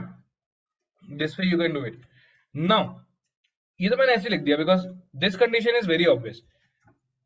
If there is anything other than this, मतलब m into k is coming as less than n, मतलब the flowers required, m bouquets बनाने हैं, k flowers required है per bouquet. m into k अगर less than n है, the number of flowers that we actually have, that means bouquet बन तो जाएंगे, भले हमें 70 दिन वेट करना पड़ जाए. Like even though we will have to wait for a longer time, maybe at least the question is solvable. Do you agree? Now it is possible. Sorry, what possible to make m bouquets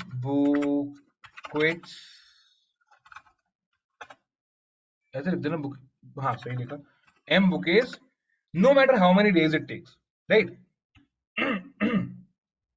अभी clearer है क्या चंचल and others? Let me relaunch the poll. Okay, हाँ maybe सर, it will clear हो help. गया. अरे very good.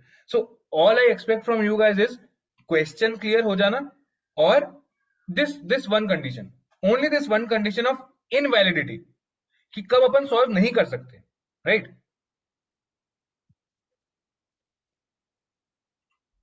O I think solving in explaining in Hindi improve the results drastically. Can you see the poll screen that comes out when I open the poll?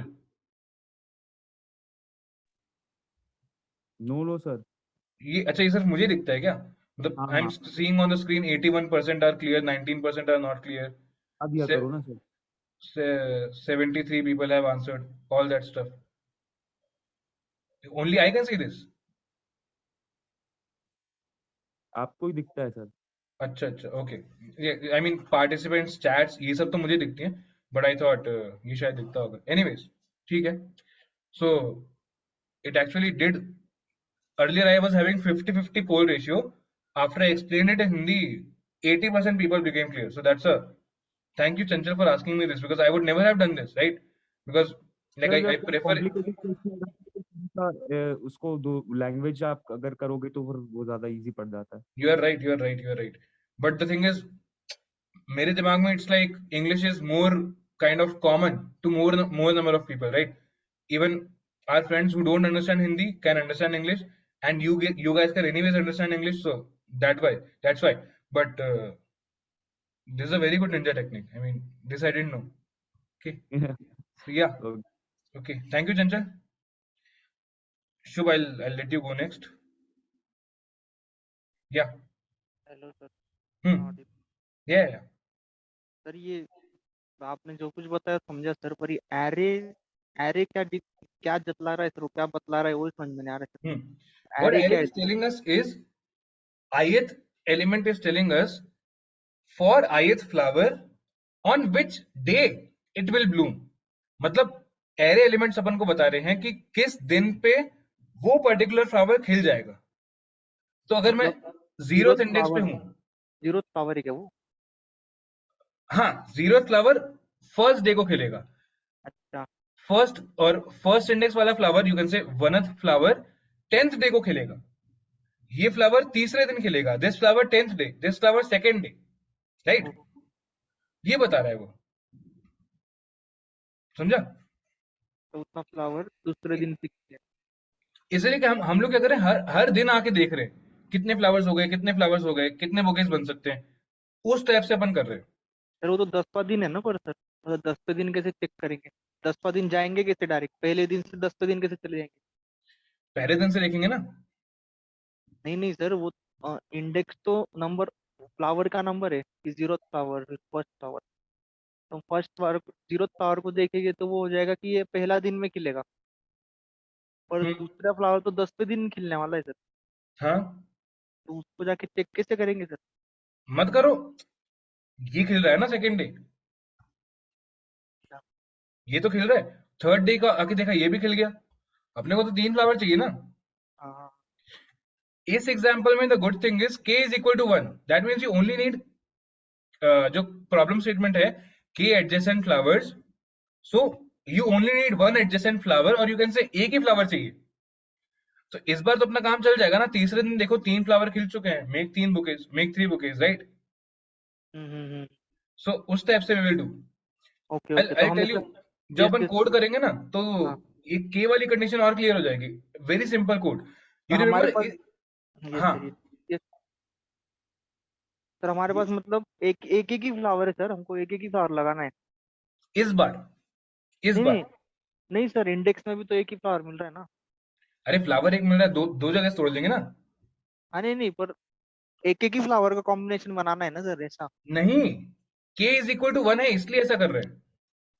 नहीं वो नहीं बोल रहा हूँ sir मैं, मतलब एक ही फ्लावर को पकड़ के 2 का बुके बनाओ कि 3 का बनाओ कि 4 का बनाओ, करना है ना सर।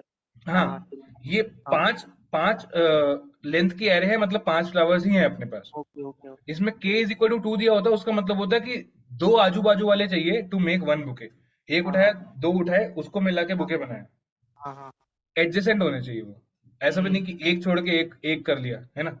1 और 3 का बुके नहीं बना सकते अगर k 2 होता तो, ठीक है। यस यस, अब समझ।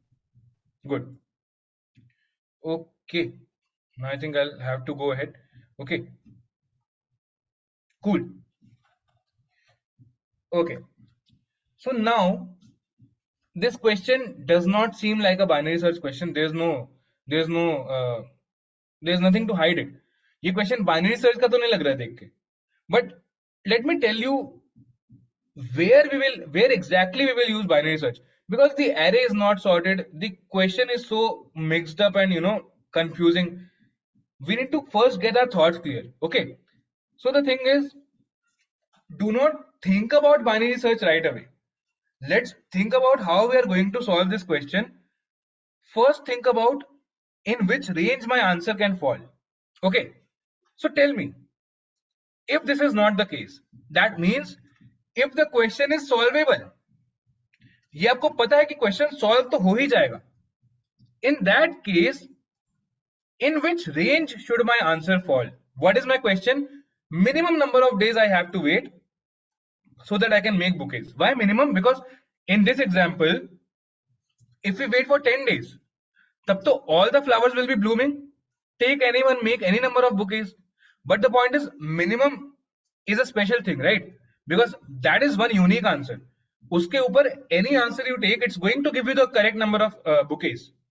But we want the first day, we want the minimum day on which you can start making your bouquets. You will complete making your bouquets, you can say. So now my question is, what is the range of our answer? If the question is solvable, what is the range of our answer? Can you think of that? I can open the chat for this one, right? What is the range? Matlab 0 se 10, 1 se 100. That is what I'm asking. Neil, actually 1. Minimum is 1. Because 0th day is nothing, right? At least our first day ko consider karoge. Now tell me, 1 to max, Neil 1 to 10. You are saying the same thing only. Very good. Max in the array. Very good. Min to max of the array. ये तो और बढ़िया है Arundhati, because you are not even sure if the first flower will bloom on first day, right? So minimum of array to the maximum of array, this is the perfect answer. But anyways, Arundhati, to set the upper limit, we can say max of the array, right? That's something I want you to visualize more. Minimum and maximum of the array, those who people are saying You are absolutely correct, right? But what I'm concerned with is that you are guessing it correctly, that maximum of the array is the maximum we should go to. That's more important for you to understand. One to length नहीं राहुल, देखो one to length इसलिए नहीं, because let's say the length is 5. Let's say क्या, the length is 5 here. That does not mean that after waiting for 5 days you will have all the flowers. These numbers are representing the number of days, no? So 1 to maximum of array, not the length of array. Sum bhi nahi satyam. So don't try to relate it blindly with that question that we did, pages wala. Sum isliye nahi satyam, because in this case, if I'm, let's say, on day 5 or day 3, I don't need to do the sum. Are you getting my point? Because जिस time में ये flower grow कर रहा है, one day में it grew. This flower needed 2 days to grow. So उसका 1 day तो उसका भी complete हुआ है ना. So second day में that will grow and this will also have grown. साथ में grow होना शुरू हो रहे हैं ना ये लोग. ऐसा थोड़ी ना कि जब ये एक दिन grow कर लिया, after that I will start counting for this. So basically sum की जरूरत नहीं है यहाँ पे, right? This question is not very much like book allocation, Rohan, but yeah, that's also the first thought that came to my mind. है ना? No, Sriram, don't just stop right there. He's asking if we can sort the array. Look at this line and stay away from touching the array. Do not even touch the array, right? So, oh, 3 baje you have a workshop, 3 o'clock I also have something. So don't worry, if this does not get completed, we can take it forward, right? But anyways, let me move on, because we have, now you guys understand what the range is going to be. Okay, so now you know, okay, that what is the range in which my answer is going to lie. In this range, right, in this particular example, it's from 1 to 10, right? From day number 1 to day number 10, right? So what is the range? It could be 1, 2, 3, 4, whatever, till 10. This item is sorted, no? So just think about it. If I consider the middle here, right, maybe whatever 5 it is, if I consider the middle here for 5 number of days, so my question will be, can I make m bouquets? Can I make m bouquets in 5 days? That is my question, and that is what I am going to solve. You remember that is valid function that we coded for minimum number of page allocation, all that stuff. So that's what I'm going to ask myself. Can I make m bouquets in 5 days? Then if yes, what I'm going to do is I want to minimize it further. So if I can make m bouquets in 5 days, I can definitely make m bouquets in 6, 7, 8, 9 or 10 days. But I don't need that. I have already gotten 5 as my answer. Now I need to see if I can also make the bouquets 4, 3, 2 or 1 days, because I want to minimize the number of days I'm considering, right? In case of yes, r is equal to mid minus 1. Like, also one more thing, answer is equal to mid, right? In case of no, what we are going to do? Can I make m bouquets in 5 days? No. So can I make, so now you can understand it yourself. Can I make 5 दिन में तो नहीं बन रहे, तो 1, 2, 3, 4 दिन में बन जाएंगे क्या? No. So what you can do is, right, so that is what you can do. So in this range, you are going to keep asking yourself the same question, right? And what you are going to do there is to see if the making of the bouquet is valid or not. Let me just walk you through that. So maybe just int l is equal to 0, or you can say 1, r is equal to, so maximum of the array, right? So let's just calculate it. So r we want to calculate, right? So for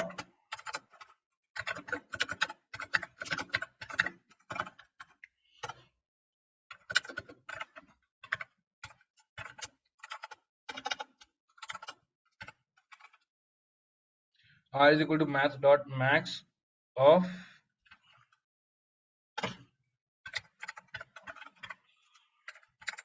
okay. This is an O of n step, right?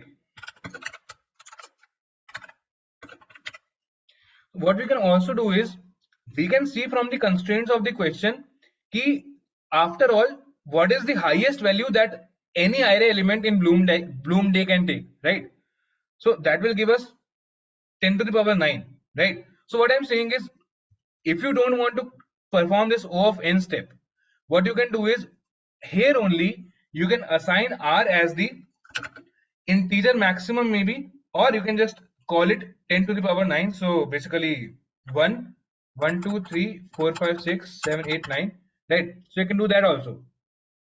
Are you getting it? If you don't want to go through the trouble of calculating this O of n again and again, you can do this also, because anyways our number of steps are going to be log of n of this number, right? So whichever way you see fit, okay, I'm going to ignore this because I don't want to confuse you guys. If you are clear with it, let's follow that only, okay, because this is more time saving also. Anyways, so now you know the correct limits for L and R. So while L is less than equal to R, what you want to do is mid is equal to L plus R by 2, right? Integer mid is equal to L plus R by 2, and now what you want to do is if, so I'm just going to call that is valid function, okay? Whatever logic we are going to do, I'll just write it outside. Is valid. So maybe I want to send the Bloomday array. I want to send integer n. I want to send the mid also. I will have to send the k also, right? And I will have to send m also. So basically, is valid में कुछ ऐसा check करूँगा कि following all these constraints, am I able to make m bouquets? So if is valid, what I can do is, first of all, answer is equal to mid. For a safer side, I have one answer. R is equal to mid minus 1, right? This way we can keep doing answer minus 1, just ऐसे. Else that means नहीं possible हो रहा है, so L is equal to mid plus 1, right? To find the correct one, and what will we return? Return answer. Let's make an n is valid function.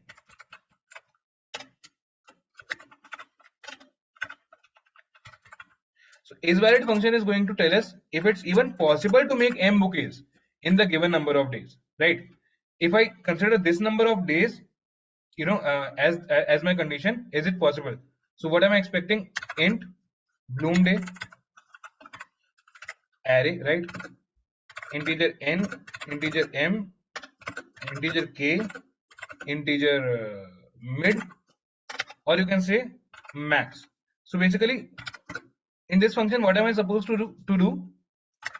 If it's possible to make m bouquets in max number of days, right?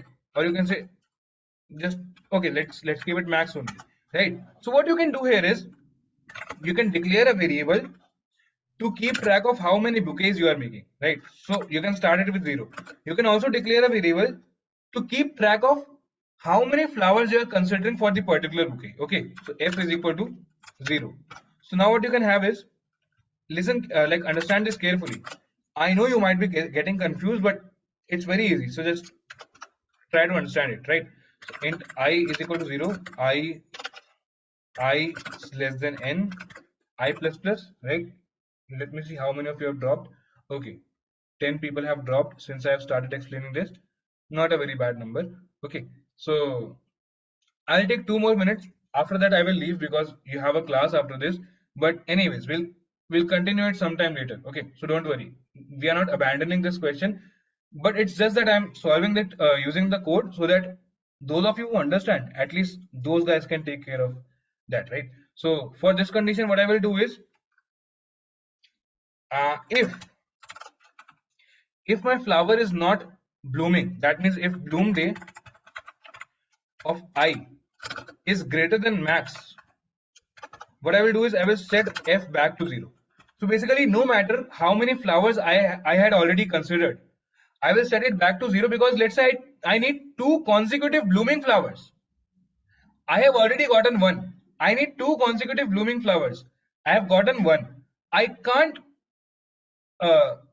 have this particular flower in between that is not blooming and keep my f plus plus, or you can say do my flowers plus plus the next time I see a blooming flower, because I need adjacent k flowers. So whenever I'm getting a non-blooming flower, I will just set f as 0. Start again to search for a blooming flower, right? Else, if the flower is blooming, f plus plus, and also see if f is equal to k. K is what? The number of flowers I need to make one bouquet. B plus plus and f is equal to 0. So considering from 0 for the next bouquet, right? Considering for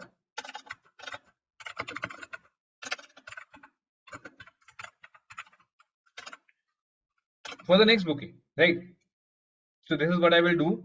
So else this B plus plus, and now if B is greater than or equal to M,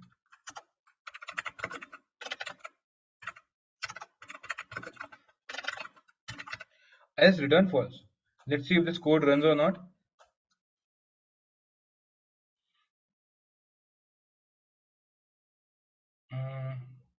Oh, sorry.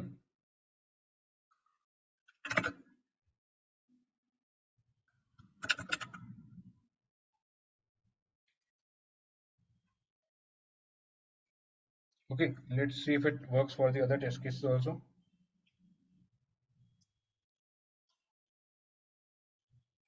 I'm submitting this. I don't know if it will run or not, but I'm also launching a poll in parallel just to see if there is anyone who got it. I mean, question is still the same. Did you get this one or not?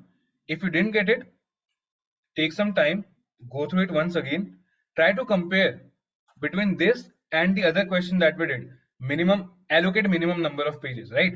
So there's no, I get it. So there's 60% of people who didn't get, 40% got it. So that's good. But we will have to end this session here because apparently you have some session and I also have, something in parallel. So we will continue from in the next class. We will be talking about stacks only, but we will continue this question as soon as we are done with the discussion of stacks. Okay, so that's my message for you guys. Okay, thank you for staying till the end. Okay, bye.